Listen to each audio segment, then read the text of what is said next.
မြတ်စွာဘုရားကပထဝီဓာတ်နဲ့ပတ်သက်လို့ကက္ခလံမုဒုကံတဏ္ဏံဖရုဒ္ဓံကရုကံလဟုကံဆိုပြီးတော့ဓမ္မစကဏီပါဠိတော်စာမျက်နှာ190မှာဒီလို6မျိုးခွဲဟောထားပါနော်ကက္ခလကမာတဲ့သဘောမုဒုကပြော့တဲ့သဘောဖရုဒ္ဓကကျမ်းတဲ့သဘောမာနကချောတဲ့သဘောကရုကလေးတဲ့သဘောလဟုကပေါ်တဲ့သဘောပေါင်းလိုက်တော့ပထဝီဓာတ်မှာသဘောတရားဘယ်နှခုရှိလဲ6ခုလောကဝဟရအနေကတော့ဒီလိုခွဲခြားစိတ်ဖြာပြီးမြတ်စွာဘုရားဟောတော့သူတို့ဟာတခြားစီလို့စိတ်တဲ့ဒီလိုထင်ရင်ထင်ပါစို့လို့ပါနော်ဘုန်းကြီးတို့မိဖုတ်ပြီးကြက်နေတဲ့ဥက္ခတခဲရှိတယ်မိမဖုတ်ရသေးတဲ့အချောင်လှမ်းပြီးတဲ့မာနေတဲ့ဥက္ခတခဲရှိတယ်အချောင်မလှမ်းရသေးတဲ့ပြော့နေတဲ့ဥက္ခတခဲရှိတယ်ဥက္ခ3ခု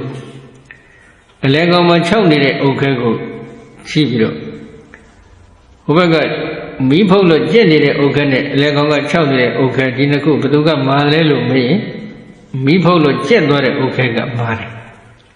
ဟိုဘက်ကမိမဖုတ်ရသေးတဲ့ဥက္ခကတော့ပြော့တယ်ဒီလိုပြောရမယ်အဲ့ဒီမိမဖုတ်ရသေးတဲ့6နေတဲ့ဥက္ခနဲ့ဟိုဘက်ကနေမလန်းရသေးတဲ့ပြော့နေတဲ့ဥက္ခနှစ်ခုရှင်းလိုက်တော့နေမလန်းရသေးတဲ့ရှင်တုံးဖြစ်နေတဲ့ဥက္ခကပြော့တယ်6နေတဲ့ဥက္ခကမာတယ်ဆိုပြီးဒီလိုပြောရတယ်ဒီတော့ဒီ6နေတဲ့အလဲကောင်မှာရှိနေတဲ့ဥက္ခကိုကြည့်လိုက်သူ့ရဲ့မာရနဲ့တွေ့တော့သူကပြော့တယ်သူနဲ့ပြောတာနဲ့တွေ့တော့သူကပါတယ်ဒီလိုသုံးတာဒီတော့အဲ့ဒီပုံစံအတိုင်းပဲဘုန်းကြီးတို့နည်းနည်းလေးမာရာကိုတော့ပြော့တယ်လို့သုံးပြီးများများမာရာကြတော့ပါတယ်လို့သုံးတယ်ပြော့ပါတယ်ဆိုတဲ့ရှင်လုံးဥက္ကကိုသွားပြီးလက်ကလေးနဲ့တို့ကြည့်ပါသူနဲ့ထိုက်တန်တော့မာမှုတော့မရှိဘူးလားရှိနေဒါကြောင့်မြတ်စွာဘုရားကသုတ်တန်ဒေသနာတွေကြိုက်တော့ကက္ခလလို့ပဲဟောလိုက်တယ်အဲ့ဒီမုဒုကဆိုတဲ့စကားလုံးမဟောတော့နော်ဒီလိုဆိုရင်နတ်ပြည်မှာကြတော့ဒီဓမ္မစကဏီပါဠိတော်ဟောတဲ့အခါဘာဖြစ်လို့ကွဲဟောလဲဆိုတော့နတ်တွေရဲ့ခန္ဓာအင်္ဂသိနုညံ့သိပြောင်းပြောင်းတယ်ဒါကြောင့်သူတို့ကဒီလို2မျိုးခွဲဟောမှသူတို့ရှင်းတတ်မယ်သူတို့လည်းအသိဉာဏ်တန်ရှင်းမယ်အဲ့ဒါကြောင့်မြတ်စွာဘုရားကသူတို့ရဲ့အလွဲဇတ်တဲ့အဓာတ်ကိုကြည့်ပြီးဟောပြီးအလားတူပဲချောတယ်ဥပမာ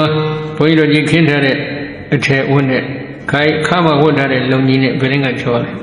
ခင်းထားတာကကျန်တယ်ခါဝတ်ထားတဲ့လုံကြီးကတော့ချောတယ်ခါဝတ်ထားတဲ့လုံကြီးနဲ့အင်ကြီးလေးနဲ့ဟိုနိုင်လွန်တော့လည်းအင်ကြီးပေါ့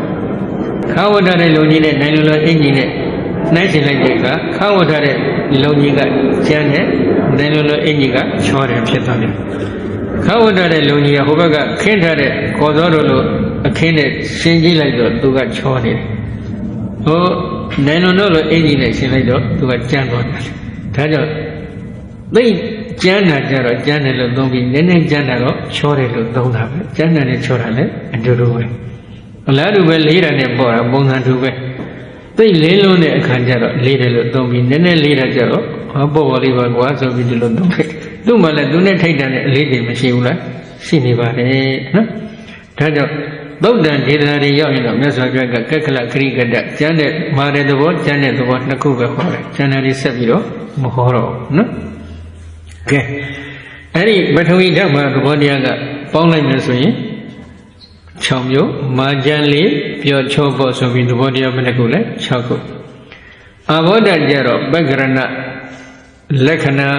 အာဘန္ဒနလက္ခဏာဆိုပြီးဒီလို2မျိုးလဲခေါ်တယ်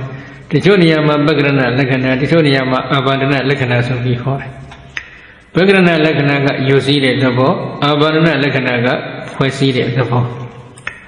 ဘာဖြစ်လို့ဒီလိုနှစ်ခုခွဲလဲဆိုတော့သဘာဝဘက်ကကြည့်ပါနော်ဘုန်းကြီးတို့ဘိလမြင်နဲ့သဲနဲ့ကြောက်နဲ့ကံကရစ်တစ်ခုရောပြီးစက်မယ်ဆိုရင်ရေကိုအချိုးကျစက်ပြီးထည့်လိုက်တော့မာမသွားဘူးလားဖွဲ့စည်းမှုအားကောင်းသွားရေတွေတအားများပြီဆိုတော့စီးစင်မသွားဘူးလားယူစည်းတဲ့အားကောင်းတယ်အဲဒါကြောင့်အာဘောဓကသိလွန်ခဲ့လာရင်ယူစည်းတယ်အာဘောဓကသိအောင်ပဲရှိမယ်ဆိုရင်ဖွဲ့စည်းတယ်ဒီသဘောပဲနော်လွန်ခဲ့တာနဲ့နေတာဒါပဲခွာတယ်အဲဒီတော့ညိုစည်းတဲ့သဘောဖွဲ့စည်းတဲ့သဘောကအာဘောဓပူတဲ့သဘောအေးတဲ့သဘောတိသောတ္တမှာမြတ်စွာဘုရား2မျိုးဟောတယ်လွန်ခဲ့နေတဲ့ပူမှုကိုတော့အုံနှတေဇောလို့ခေါ်တယ်ပူတယ်လို့ခေါ်တယ်ညွန်နေနေတဲ့တေဇောကိုတော့သီတတေဇောလို့ဒီလိုခေါ်လိုက်တယ်သူနဲ့ထိုက်တန်တဲ့တေဇောရှိတယ်ခုနေတကယ်ကြီးရေခဲကြည့်ပါသူနဲ့ထိုက်တန်တဲ့သူ့ထက်မှတစ်ခုခုသွားတဲ့ကျက်သွားတယ်နော်သူနဲ့ထိုက်တန်တော့တေဇောရှိတယ်ဒါကြောင့်နည်းနည်းလေးပူရာကြတော့အေးတယ်လို့သုံးပြီးများများပူရာကြတော့ပူတယ်လို့သုံးတာပဲနော်အုံနှတေဇောပိဋ္ဌတေဇော